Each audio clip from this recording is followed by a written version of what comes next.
అనుసరించకుండా మా వరుణ్ణి మేమించుకుని ఎవడో అడిగాడని వాణ్ణి పెళ్లి చేసుకోవడం అనేటటువంటి రోజు మాకే కాదు ఈ దేశమునందు ఎన్నడూ కలుగకుండుగాక అన్నారు.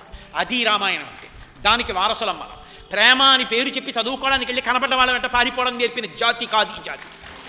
కాబట్టి పితాహి ప్రభురస్మాకం దైవతం పరమం హిస యస్యనో దాస్యతి పితా సనో భర్తా భవిష్యతి నభవిష్యతి. ఎప్పటికీ దేశమనందు ఆడపిల్ల తన వరుణ్ణి తాను ఎంచుకునే దుర్దినము రాకుండుగాక అని చెప్పాను నాన్నగారు. వాయువు ఏం చేశాడో తెలుసా? మా శరీరములయందు అంతటా కూడా వక్రంగా తిరిగాడు. దానివల్ల అవయవములు బలహీనమైపోయాయి. అంటే వాళ్ళన్నారు, నాన్నగారు తపశ్శక్తి ఉండవలసింది లోకోద్ధరణ కొరకు తప్ప తపశ్శక్తి ఉన్నది తప్పు చేసిన వాడిని శపించుకుంటూ పోతే ఇంకా లోకానికి ఉద్ధరణ ఎక్కడుంటుంది నాన్నగారు? అందుకని మేము క్షమ ఓర్పు పట్టాను నాన్నగారు, మేము శపించలేదన్నారు. వాళ్ళు 1000 మంది అన్నారు. ఆయన అన్నాడు, అలంకారోహినారీణాం. ఆడదానికి ఓర్పు అసలు పెద్ద అలంకారం అమ్మా, పురుషులకు కూడా. కానీ మొదట ఉండవలసింది ఆడదానికే అన్నాడు. ఎందుకని?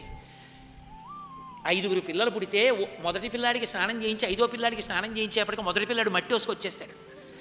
ఎంత ఓర్పు ఉంటే తల్లికి ఆ పిల్లలు వృద్ధిలోకి వస్తారు. ఇంతమంది పెరిగి పెద్దవాళ్ళు అయ్యేటప్పటికి మొగుడికి చాదస్తం వస్తుంది. ఆయన్ని మళ్ళీ పిల్లాళ్ళే చూసుకోవాలి. అందుకే ప్రధాన హోమం చేసేటప్పుడు అడుగుతాడు భర్త, నన్ను నువ్వు నీ 11వ కొడుకులా చూసుకోవచ్చుమా? వృద్ధుణ్ణి నాకు చాపల్యం వస్తుంది. అందరూ ఏంటి అనగారండి చాదస్తం అంటారు. నాకు కోపం వచ్చి పక్కకు పోయి కూర్చుంటాను. నువ్వు కూడా ఏమిటండి చాదస్తం అనకే? ఏమిటండి మన పిల్లలే కదా, ఏమిటా పట్టింపని నన్ను లాలించేం? పిల్లలు అన్నం తినకపోతే లాలించినట్టు నువ్వు కూడా దూరం చేయకుసుమా, నాకు శాంతి ఉండదు, నన్ను నీ 11వ కొడుకుని చేసుకోమని అడుగుతారు వివాహమంతలు. ఏమండి? కాబట్టి భర్తకి భార్యకి ఉండే సంబంధం అంత గొప్పది. కాబట్టి నాన్నగారు మేము ఓర్పు పట్టామండి అన్నారు వాళ్ళు. కుశనాభుడు అన్నాడు, ఎంత గొప్ప పని చేశారమ్మా. అసలు అమ్మా నేను ఒక మాట చెప్పనా? క్షమా యజ్ఞం, క్షమా దైవం, క్షమా సత్యం హి పుత్రికా, క్షమా యశ, క్షమా ధర్మ, క్షమయావిష్ఠితం జగత్. వింటున్నాడు రాముడు.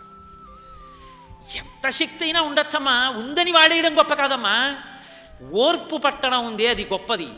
ఓర్పుయే ధర్మము, ఓర్పుయే యజ్ఞము, ఓర్పుయే కీర్తి, ఓర్పుయే సత్యము, ఓర్పుయే దైవము. ఓర్పునందు లోకమున్నది. ఓర్పు లేకపోతే లోకం లేదు. అమ్మ ఓర్పు పట్టకపోతే పిల్లలు ఏమైపోతారు? లోకం ఎక్కడుంది? ఓర్పునందే లోకం ఉంది. పరమేశ్వరుడిని తప్పిదాలు చేస్తున్నా ఓర్పు పడుతున్నాడు కాబట్టి కదా మనం ఉన్నాం.